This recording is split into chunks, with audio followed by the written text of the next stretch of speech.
Le RSI, à part ceux d'entre vous qui sont travailleurs indépendants, vous ignorez certainement de quoi il s'agit. On va essayer de vous la faire simple.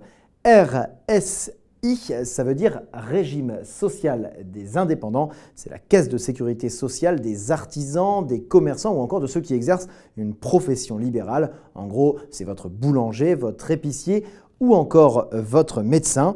C'est une protection sociale obligatoire qui réunit plus de 5 600 000 personnes en France.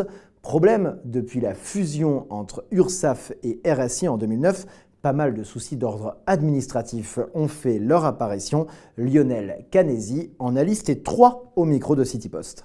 On a plusieurs problèmes. On a déjà un gros problème d'affiliation. Donc, un chef d'entreprise crée son activité, se demande son affiliation. Les affiliations ne se font pas.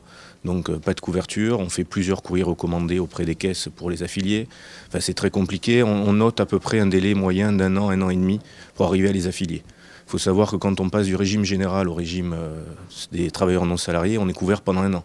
Donc si on dépasse 1 an, il y a une période où on n'est plus couvert. Donc ça peut être de gros problèmes. On a des problèmes de radiation aussi. Les clients sont radiés sans raison, sont réaffiliés derrière, reçoivent des huissiers, on leur demande des cotisations qui ne sont pas dues. Donc voilà, de grosses cristallisations à ce niveau-là. Et puis on a le problème des cotisations, où les cotisations sont appelées sur une base N-2 pour être régularisées l'année d'après. Donc si on a une activité en dents de scie, une bonne année, une mauvaise année, on paye sur la mauvaise année les cotisations de la bonne année. Donc, ce qui crée aussi des difficultés pour nos chefs d'entreprise. Un véritable serpent de mer administratif qui nuit aux plus petites entreprises, d'autant que ce problème avait déjà été signalé par l'Ordre des experts comptables de Marseille en 2009. Eric Woerth s'était alors engagé à ce que tout soit réglé d'ici fin 2010. Mais aujourd'hui, le problème reste entier. Pourtant, l'Ordre a des solutions à proposer. On a des solutions à présenter au ministre, on a des solutions à présenter au Premier ministre. C'est ce qu'on appelle l'auto-liquidation. Ce qu'on fait aujourd'hui pour les salariés, les déclarations sociales avec paiement à la clé, on souhaite le mettre en place pour les non-salariés, les travailleurs non-salariés. Donc c'est une solution concrète. D'accord, mais alors qu'est-ce que ça va changer ? Eh bien, elle changerait qu'on n'a plus de taxation d'office. C'est ce qui se passe pour les salariés. Quand il y a une déclaration tous les trimestres ou tous les mois, on fait la déclaration, on paie les charges.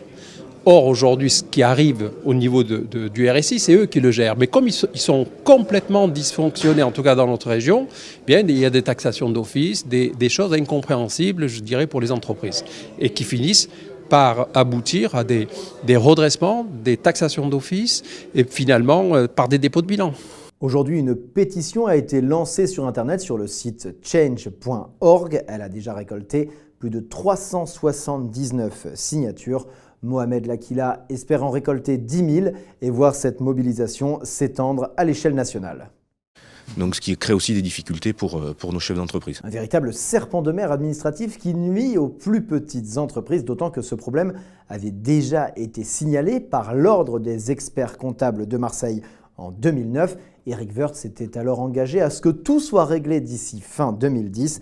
Mais aujourd'hui, le problème reste entier. Pourtant, l'Ordre a des solutions à proposer. On a des solutions à présenter au ministre, on a des solutions à présenter au Premier ministre. C'est ce qu'on appelle l'auto-liquidation. Ce qu'on fait aujourd'hui pour les salariés, les déclarations sociales avec paiement à la clé, on souhaite le mettre en place pour les non-salariés, les travailleurs non-salariés. Donc c'est une solution concrète. D'accord, mais alors qu'est-ce que ça va changer ? Eh bien, elle changerait qu'on n'a plus de taxation d'office. C'est ce qui se passe pour les salariés. Quand il y a une déclaration tous les trimestres ou tous les mois, on fait la déclaration, on paie les charges. Or, aujourd'hui, ce qui arrive au niveau du RSI, c'est eux qui le gèrent. Mais comme ils sont complètement dysfonctionnés, en tout cas dans notre région, bien, il y a des taxations d'office, des choses incompréhensibles, je dirais, pour les entreprises. Et qui finissent par... réunit plus de 5 600 000 personnes en France. Problème, depuis la fusion entre URSSAF et RSI en 2009, pas mal de soucis d'ordre administratif ont fait leur apparition. Lionel Canesi en a listé 3 au micro de City Post. On a plusieurs problèmes. On a déjà un gros problème d'affiliation. Donc, un chef d'entreprise crée son activité, se demande son affiliation. Les affiliations ne se font pas. Donc, pas de couverture. On fait plusieurs courriers recommandés auprès des caisses pour les affiliés. Enfin, c'est très compliqué. On note à peu près un délai moyen d'1 an, 1 an et demi pour arriver à les affilier. Il faut savoir que quand on passe du régime général au régime des travailleurs non salariés, on est couvert pendant 1 an. Donc si on dépasse 1 an, il y a une période où on n'est plus couvert. Donc ça peut être de gros problèmes. On a des problèmes de radiation aussi. Les clients sont radiés sans raison, sont réaffiliés derrière, reçoivent des huissiers, on leur demande des cotisations qui ne sont pas dues. Donc voilà, de grosses cristallisations à ce niveau-là. Et puis on a le problème des cotisations, où les cotisations sont appelées sur une base N-2 pour être régularisées l'année d'après. Donc si on a une activité en dents de scie, une bonne année, une mauvaise année, on paye sur la mauvaise année les cotisations de la bonne année.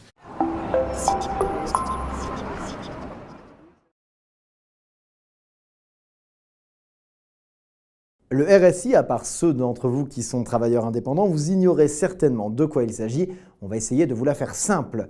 RSI, ça veut dire Régime social des indépendants. C'est la caisse de sécurité sociale des artisans, des commerçants ou encore de ceux qui exercent une profession libérale. En gros, c'est votre boulanger, votre épicier ou encore votre médecin. C'est une protection sociale obligatoire qui